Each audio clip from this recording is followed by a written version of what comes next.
వనిత TV ప్రేక్షకులకు happy mother's day. జీవితంలో ఎదగాలని ప్రతి ఒక్కరికి ఉంటుంది. కానీ మౌంట్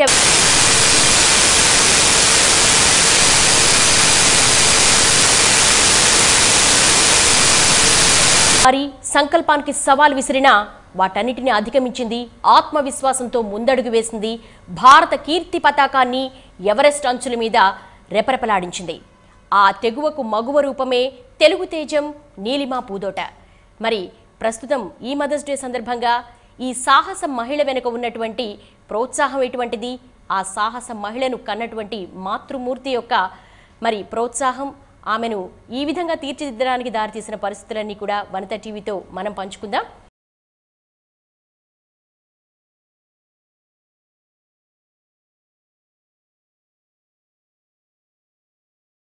నీలిమా, మనం ఎప్పుడో సోషల్ స్టడీస్లో చదువుకున్నాం ప్రపంచంలోని అత్యంత ఉన్నత శిఖరం మౌంట్ ఎవరెస్ట్ అని. అలా చదివేటప్పుడు ఎప్పుడైనా అనుకున్నావా నేను ఎవరెస్ట్ అధిరోహిస్తాను? నేనైతే ఎప్పుడు అనుకోలేదు. Okay, never crossed my mind. Okay, so ఇప్పుడు ఎలా అనిపిస్తుంది? There is a lot to do అనిపిస్తుంది. లైక్ చాలా మందికి they think that climbing the Everest is the end of all mountains. అలా I'm like this is just the beginning కదా, so much more to do అని నాకు అనిపిస్తుంది. Neelima Everest, Mount Everest వెళ్తాను trekking కానీ లేదంటే మౌంటైనీర్గా వెళ్తానప్పుడు మీరు ఎలా ఫీల్ అయ్యారు? అందరి తల్లులాగానే నేను కూడా అమ్మాయి మామూలు ఉద్యోగం చేసుకుంటూ ఏదో సంసారం చేసుకుంటూ అట్లా ఉండాలని ఎవరైనా అనుకుంటారు. ఓకే, ఇంకొంచెం నేను మోడర్న్ కొంచెం కాబట్టి నేను ఉద్యోగం ఆల్రెడీ 32 ఏళ్ళ నుంచి చేస్తాను కాబట్టి నా పిల్లలు కూడా చదువుల్లో పైకి రావాలి అంతవరకు అనుకున్నాను. కానీ ఈ ట్రెక్కింగ్లు అవి ఆలోచించలేదు ఎప్పుడు కూడా. కొంచెం మొదటి నుంచి అమ్మాయి అందరికన్నా భిన్నంగా ఉండేది అని మరీ ఇంత ఎవరెస్ట్ ఎక్కేంత సాహసం చేస్తుందని మాత్రం నేను ఊహించలేదు. అమ్మమ్మ గారు ఏమంటారు? అసలు మీ మనవరాలు ఎవరెస్ట్ ఎక్కడం అనేది మీరు ఎప్పుడైనా అనుకున్నారు? అసలు చిన్నప్పుడు మీ దగ్గరే పెరిగిందని విన్నాము. అసలు ఎలా ఉండేది నీలిమ చిన్నప్పుడు? చిన్నప్పుడు బాగా యాక్టివ్గానే ఉండేది. అన్నిటిల్లో ప్రతి దాంట్లో పాల్గొంటుంటుంది. చిన్న నేను బియ్యం చేసుకుంటున్నా కూడా బియ్యం కాడికి వచ్చి ఏస్తాను, నేను చేస్తానంటది. కానీ నువ్వు చిన్నపిల్లలు కదా పారిపోతావు, పక్కన కూర్చుంటే పక్కన ఉండేవాళ్ళు అనేవాళ్ళు నీలిమ బాగా పనిచేసిద్ది, దానికి పని నేర్పు అనేవాళ్ళు. అంటే బియ్యం వేస్తే పాడైద్ది పిల్ల అన్నట్టుగా, పాడైపోయిద్ది అన్నట్టుగా అట్లా ఉండేదిలే. చిన్నప్పుడు బాగుండేది, అట్లా చూసుకునేవాళ్ళం. ఫస్ట్ అసలు మీరు ఎప్పుడు నోటీస్ చేశారు అంటే నీలిమలో ఇంత ఒక స్ట్రాంగ్ డిజైర్ ఉంది, ఒక మౌంట్ ఎవరెస్ట్ ఎక్కాలి, నేను అధిరోహించాలి అని థాట్ మీరు ఎలా ఐడెంటిఫై చేయగలిగారు? అసలు ఇది మేము ఎప్పుడు టూర్లకు వెళ్తున్నా కూడా కొండలు అవి చూసి ఏదైనా డిఫరెంట్గా చేయాలి అనుకునేది, అందరికంటే భిన్నంగా ఉండాలి అనేది. అక్కడికి వెళ్ళాలి, అక్కడికి ఎక్కాలి. అది బాహుబలి సినిమాలో చూపిస్తారు చూడండి, అట్లా అది అంటే సేమ్ నేను కూడా అలాగే చేసేదాన్ని. అదేంటి ఏం పల్లవి అన్నట్లుగానే ఉండేవాళ్ళం. కానీ 3 ఏళ్ల నుంచి అయితే మాత్రం చాలా ఎక్కువగా తీవ్రంగా ఈమె కోరికను చూస్తున్నానండి. అది 3 ఏళ్ళు నేపాల్ భూకంపం ముందుకు కొంచెం ముందుకెళ్తే అప్పటి నుంచి కూడా ఆమె ఆ ప్రిపరేషన్ మాకు అప్పుడు అర్థం కాలేదు. ఆమె పొద్దున్నే లేచి యోగాలకి, martial arts, Kerala martial arts అవి అని ఏదో ఒక యాక్టివిటీ చేస్తుంటే అట్లాగే ఉద్యోగం చేస్తూ కూడా అట్లా 4 గంటలకు లేచి ఆమె కార్యక్రమం మొదలైందంటే రాత్రి 10 వరకు ఎండ్ అయ్యేది కాదనమాట. అది చేస్తున్నా కూడా మాకు ఐడియా రాలేదు. ఏదో తనకు తను చేసుకుంటే తన లోకం డాన్స్కి వెళ్ళేది, సంగీతానికి వెళ్ళేది, యోగాకి వెళ్ళేది, మార్షల్ ఆర్ట్స్ వెళ్ళేది, ఇన్ని చేసేది ఆమె. కానీ మాకు ఏదో చేస్తుంది కానీ దాన్ని హ్యాపీగా ఉంటే చాలు అనుకున్నాం. కానీ ఇంత సడన్, ఇంత డ్రాస్టిక్గా స్టెప్ తీసుకొని ఆమె ఏకంగా ఎవరెస్ట్కే అది గోల్గా పెట్టుకుంటుందని మాత్రం అనుకోలేదు. ఓకే, ఫస్ట్ ఎవరితో షేర్ చేసుకున్నారు అసలు నేను మౌంట్ ఎవరెస్ట్ ఎక్కాలనుకుంటున్నాను అని? ఫస్ట్ అయితే అమ్మతోనే షేర్ చేసుకున్నాను. ఓకే, అప్పుడు షాక్ అయిపోయారా? ఏంటి ఏదో మనం అమ్మాయిని అందరి పిల్లలానే ఒక ఇంజనీర్ని చేశాను, తను సెటిల్ అయిపోతుంది, దగ్గర చూడాలి అనుకున్నప్పుడు ఈ అమ్మాయి ఏంటి పర్వతాలు పట్టుకుని కొండలు ఎక్కుతానంటుందని ఏమైనా షాక్ అయ్యారా? షాక్ అయ్యాము. కానీ ఒకటి, ఆ అమ్మాయి గురించి తెలిసిన దాన్ని కాబట్టి 30 ఏళ్ల నుంచి పెంచి పెద్ద చేసేదాన్ని కాబట్టి ఆమె ఏదైనా అనుకున్నది అంటే ఇంకా ఆమె మాటకి తిరుగులేదు. అది మాత్రం నేను ఇప్పటికీ కూడా అందరి ముందు చెప్పగలను. ఆమె చేయాలి, ఇదే కాదు ఏదైనా ఒకటి కావాలి అంటే ఆమె కావాలి అంతే. ఎవరెస్ట్ అనేది ఫస్ట్ అనలేదు, ఎవరెస్ట్ బేస్ క్యాంప్ వరకు అని చెప్పింది. ఓకే. అది కూడా చాలా చిన్నగా లైట్గా నాకు తెలియనంతగా ఇదిగా చెప్పింది. అంటే నేను కూడా క్యాజువల్గా తీసుకుని ఎక్కడో ఏదో టూర్ వెళ్తుంది ఫ్రెండ్స్తో, నేను ఎవరెస్ట్ బేస్ క్యాంప్కి వెళ్తున్నానంటే ఓకే ఏదో నార్త్ ఇండియా టూర్ అన్నట్లు అనుకుని ఈబీసీ అన్నది ఆమె, నాకు అర్థం కాలేదు ఈబీసీ అనేది. తర్వాత కూడా మా వారితో చెప్తే అది ఎక్కడికి వెళ్ళిందంటే ఈబీసీకి వెళ్ళిందంట అన్న. నేను ఆయన అది ఏంటి ఈబీసీ ఇంకా వేరాలు కనుక్కోలేదంటే అది ఎప్పుడు చెప్తే కదా అనుకున్నాను. అది కూడా ఏంటంటే దానికి భయం వేసింది. భయం అంటే అలా కాదు, కొంచెం సంకోచం, పంపించరేమో ఒక అన్నట్లుగా అనిపించింది దానికి. మిగతా వాటి అన్నిటికీ దేనికి ఒప్పుకున్నా ఎవరెస్ట్ అనేటప్పుడు కొంచెం ఆలోచించేవాళ్ళమేమో కదా. తర్వాత అది వెళ్ళిన తర్వాత నేను అప్పుడు నెట్లో చూడడం మొదలు పెట్టాను, ఈ ఈబీసీ ఏంటి అంటే ఎవరెస్ట్ బేస్ క్యాంపు ఇది అది, దాని గురించిన దానిలో ఉన్నటువంటి అది ఎంత డేంజరస్ అనేది అప్పుడు నాకు అర్థమై నేను ఇట్లా అంట అది పలానా చోటుకి వెళ్ళిందంట అని మేము ఇద్దరం మాట్లాడుకుంటూ ఉండేవాళ్ళ రోజు అంతా. అది వెళ్ళిందంట ఏప్రిల్ 18 వెళ్ళింది. 24 వరకు మేము ఆ 4 రోజులు సెర్చ్ చేసుకుంటూ మాట్లాడుకుంటూ నాకు తెలిసిన ఇన్ఫర్మేషన్ ఆయనతో పంచుకుంటూ చెప్తూ ఉండేటప్పటికి 25వ తారీఖు భూకంపం రానే వచ్చింది. ఇక అప్పటి వరకు మేము చదివింది తెలుసుకున్నది ఇంకా దాంతో కంపేర్ చేసి అక్కడ టీవీలో అన్నిట్లో అన్ని ఛానల్స్లో అదే ఆ రోజు వస్తున్నప్పుడు అప్పుడు నిజంగా షాక్ అయ్యాను. కొండవీటి పాపగారు ఏ విధంగా ఉండేవాళ్ళు చిన్నప్పుడు? ఆవిడకి కూడా చాలా ధైర్యం కావాలి, ఎందుకంటే కూతురు ఒక సాహస మహిళ అన్నప్పుడు ఆమెను కన్నా తల్లి కూడా ఒక సాహస మహిళే. ఆవిడ సాహస మహిళే. అంతేనా? ఎలాంటి యాక్టివిటీస్ ఉండేవి? మాకు 5 అమ్మాయిలు, ఈ అమ్మాయి 2 అమ్మాయి. అయితే మేము అబ్బాయి లాగానే అనుకుంటాం అనమాట. అంటే అబ్బాయి లాగానే మా వాళ్ళ నాన్నకు కానీ మాకు కానీ సహాయం చేయటంలో ఏ పనిలో ప్రతి దాంట్లో సహాయం చేస్తూ ఉంటుంది. అందుకని ఆ అమ్మాయి మాకు మగపిల్లోడు అనుకునేవాళ్ళం అనమాట. అట్లా స్కూల్కి వెళ్ళినా ఎక్కడికి వెళ్ళినా ఇదివరకు ఆడపిల్లలు వెళ్ళాలంటే కొంచెం భయపడేవాళ్ళు, పొరుగురు వెళ్ళాలంటే రాత్రిపూట స్టడీకి అని అట్లా వెళ్ళేవాళ్ళు అప్పుడు రోజుల్లో. అట్లా పాప ధైర్యంగా వెళ్ళేది. అసలు పాపను గురించి మాకు ఎలాంటి భయం లేదనమాట. మీ తరంలో అసలు అమ్మాయి బయటికి రావడం, ఉద్యోగం చేయడం, చదువుకోవడమే తప్పుగా భావించేవాళ్ళు. కేరళ వెళ్ళి చదువుకుందంటేనే ఒక్కతే కేరళ వెళ్ళిందంటేనే నిజంగా చాలా సాహసం చేసినట్టే. ఈ మౌంట్ ఎవరెస్ట్ అనే థర్డ్ మీకు రాగానే అంటే దానికి ప్రిపరేషన్స్ ఏ విధంగా ఉన్నాయి? సో నేను ఎవరెస్ట్ బేస్ క్యాంప్ అనుకున్నప్పుడు ఐ స్టార్టెడ్ హైదరాబాద్లో ఎవరైనా ఉన్నారా తీసుకెళ్లే వాళ్ళు, ఆర్ మోస్ట్లీ అడ్వెంచర్ క్లబ్స్ ఉంటాయి. So I wanted to approach them adventure clubs. I used to try to connect to them. And అలా హైదరాబాద్లో కొంచెం తక్కువే అనమాట. ఇప్పుడు వచ్చి కొన్ని ఎక్కువ అయ్యాయి అడ్వెంచర్ కంపెనీస్. బట్ 2015 కొన్నే ఉండేవి, 1 or 2 hardly. And I did not, అది నాకు చాలా వాళ్ళ కండిషన్స్కి నేను యాక్సెప్ట్ చేసేటట్టుగా అనిపించింది అనమాట నాకు. But I was ready right now, but they wanted me to wait. I did not want to wait. So and then I started searching for other expedition organisation చేస్తారు కదా, ట్రెక్కింగ్ అండ్ ఆల్. సో అలా నేను బాగా throughout India, Delhi, Bengaluru అలా అని. And then అలాగే ఇప్పుడు మీరు ఆన్లైన్లో చూస్తే వాళ్ళు బేస్ క్యాంప్కి వెళ్ళడానికి ఎలాంటి ట్రైనింగ్ కావాలి అనేది కూడా వాళ్ళకు స్కెడ్యూల్ లాగా ఇస్తారనమాట. It's very basic schedule. Like కొంచెం అట్లీస్ట్ ఒక 5 kilometers you should be able to run. And very basic అనమాట. Should have very strong calves, ఇవన్నీ చెప్తారు బేసిక్. సో అలా నేను ఒకసారి రీడ్ చేసి ఆల్ ది స్కెడ్యూల్ అండ్ దాని ప్రకారంగా I did my own training based on my own skill. Because base camp is very చిన్నది, దీనికి ఇంకో ట్రైనింగ్ ఎందుకు అనుకుని I did it on my own. And అలాగే approach I went through a Bengaluru based company first 2015 base క్యాంప్కి వెళ్ళినప్పుడు. So మీ ఆలోచన చెప్పగానే యువర్ ఏ గర్ల్ 8650 meters అంతా నువ్వు చేయగలవా లేదా అనేది ఎవరైనా మిమ్మల్ని డిస్కరేజ్ చేయలేదా? ఇండియాలో మేజర్ ఆపరేటర్స్ ఉంటారనమాట, లైక్ ఎక్స్పెడిషన్ ఆర్గనైజ్ చేసే లైక్ టాప్ 5 అలా అంటారు కదా. సో ఐ గాట్ వాళ్ళే చూసి నువ్వేం ఎక్కుతావు, టాప్ పీపుల్ అనమాట. జనరల్లీ ఎవరైనా వెళ్తే టాప్ వాళ్ళతో వెళ్ళాలి అలా అనుకుంటారు కదా. So when I used to approach them, first thing was stop joking around, ఇలా మాట్లాడేవాళ్ళు. And of course and then I started approaching other people. But this was also a good thing for me that I started డెప్త్లోకి వెళ్ళాను నేను చాలా సబ్జెక్ట్లో. ఎవరిని తీసుకోవచ్చో అలాంటిది ఫస్టే top వాళ్ళని తీసుకుంటే ప్రాబ్లీ నాకు ఇంత నాలెడ్జ్ వచ్చేది కాదేమో. సహజంగా అమ్మాయిని వేరే స్టేట్ పంపించాలన్నా లేకపోతే ఒక రెసిడెన్స్లో చదివించాలన్నా ముందు స్ట్రగుల్ ఫేస్ చేసేది మదర్, ఆడపిల్ల విషయంలో. సహజంగానే అలాంటిది ఒక 9 మెంబర్స్ టీమ్, అందరూ మగపిల్లలు, ఒక గర్ల్. మిమ్మల్ని మీరు ఎలా ప్రిపేర్ చేసుకున్నారు, తను ఎలా ప్రిపేర్ చేశారు? ఆమెని నేను ప్రిపేర్ చేసింది లేదండి, నిజంగా చెప్తున్నాను, నేనేం చేసలేదు. ఆమె మమ్మల్ని ప్రిపేర్ చేసింది, మమ్మల్ని మేము ప్రిపేర్ చేసుకున్నాం. ఆమె ఒక క్లూ ఇచ్చి వదిలేస్తే మమ్మల్ని మేము ప్రిపేర్ చేసుకున్నాం. కాకుండా అక్కడ ఉన్నప్పుడు మాట్లాడేటప్పుడంతా ఒకటి ఆడవాళ్ళకు ఉండే కొన్ని ఇబ్బందులు ఉంటాయి కదా, అవి కొంచెం నేను అడిగేది అనమాట. అది ఎట్లా చేస్తావు, ఇది ఎట్లా చేస్తావు అని. అంటే మీకు అర్థమైంది కదా, ఇప్పుడు మగవాళ్ళు అంటే ఎక్కడైనా టాయిలెట్కి వెళ్తారు, ఆడపిల్లలు ఎలా వెళ్తారు?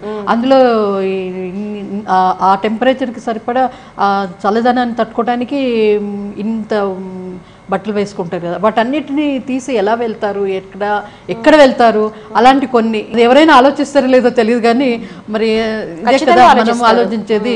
ఎందుకంటే ఇక్కడున్న వసతులు అన్నీ కూడా అక్కడ మగవాళ్ళకి సరిపడా వాళ్ళకి తగ్గట్లుగానే ఉంటాయి వసతులు, ఆడపిల్లలకి ఏమన్నా ఉంటాయా అని అంటే ఆమె కూడా వాటి గురించి కొంచెం ఆలోచించేది. మనం తలుచుకుంటే కనుక మన మైండ్లో అది ఉంటే కనుక అది ఎట్లయినా సాధించవచ్చు. ఆరోగ్యాన్ని కూడా ఎంత స్టామినా అండి ఆ టైంలో. అది చెప్తుండేది వాళ్ళకి, వేరే వాళ్ళకన్నా కూడా ముందు వెళ్తూ వేరే వాళ్ళకి ఫోన్ చేసినప్పుడు అనేది, వాళ్ళంతా ఏం తిన్నా కూడా వామిట్ అయిపోయి అట్లా చేసుకుంటున్నారు, వాళ్ళని చూస్తే నాకు భయం వేస్తుంది అని, నాకేమీ కాలేదు అని, అట్లా నాకు జాగ్రత్తగా ఉండు అని చెప్పేదాన్ని నేను. అట్లా ఆమె స్టామినా బాగా పెంచుకుందండి. ఆమె చేసే యోగా అయితేమి, భరతనాట్యం అయితేమి, రన్నింగ్లు అని ఇవన్నీ కూడా, ఆమె తినే తిండి కానీ అన్నిట్లో స్టామినా బాగా పెంచుకుంది. ఇప్పుడు ఆరోగ్య సమస్యలు అది కొంచెం భయపడేదాన్ని కానీ ఆరోగ్య సమస్యలు అంటే ఆమెకి ఏ రకంగా రాలేదు. బేస్ క్యాంప్కి వెళ్ళేటప్పుడు నేపాల్ భూకంపం వచ్చింది. సో అప్పుడు కూడా మీరు మీ ఆత్మస్థైర్యాన్ని కోల్పోకుండా మిగతా వాళ్ళకి హెల్ప్ చేయడము, ఆ యాక్టివిటీలో పార్టిసిపేట్ చేశారు. అప్పుడే అనుకున్నారా మళ్ళీ నేను మదర్ని ఫాదర్ని చూస్తాను, మళ్ళీ నేను తిరిగి రొటీన్ లైఫ్లోకి వెళ్తాను అని అనిపించింది? అప్పుడు మైండ్లో ఎక్కడో చోట ప్రిపేర్ అయ్యి వెళ్ళాను, నాకేమైనా అవుతుండొచ్చు అని. ఎప్పుడు మౌంటైన్స్కి వెళ్ళినా అదొకటి, I keep telling that to myself, ఎప్పుడన్నా ఏదన్నా అయి ఉండొచ్చు. So I was like ready for that and I went. Even base camp అయినా కూడా I was like anything can happen any time కదా. సో అలా ఐ వెంట్. అలా earthquake అది వచ్చినప్పుడు somewhere I felt that why did I live, నాకు ఎక్కడ అనిపించింది నేను ఎందుకు బతికాను అని. Like I could have died like all those mountaineers, I could have been one of them కదా, I could have clearly been one of them. So నాకు first అయితే ఆ షాక్లోనే ఉన్నాను, నేను ఎందుకు అసలు, why did I live for I think 1 whole day I was in a shock that why did I live, I could have died, నేను ఎందుకు బతికాను నాకు తెలియలేదు. So that was a shock. But once rescue operations జరుగుతున్నాయి and people are rescuing, అందరూ Sherpas and everyone అందరు rescue చేస్తున్నారు, all these mountaineers, helicopters వచ్చి తీసేసుకెళ్తున్నాయి. Then అప్పుడు కొంచెం there is no time for you to be in that shock and do nothing. You have to either in life lo kuda you have to either go up or you have to go down. But paiki velle option ledhu ikkada. So I have to come down. I used to keep telling this to myself, I have to come down. And by God's, and every time na mind lo okati undedi that naku scratch kuda kaledu, నాకు ఏమీ కాలేదు, apart from I mean nothing happened to me.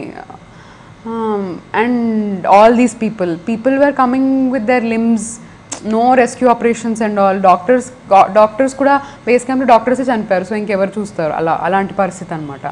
And అలాంటి టైంలో ఎవరు నాకు call చేసి rescue offer చేశారనమాట.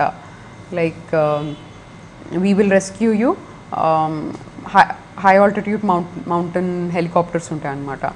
So we will just airlift you from wherever you are, just come along అని చెప్తే I just couldn't accept first of all leaving the whole team and going by my self.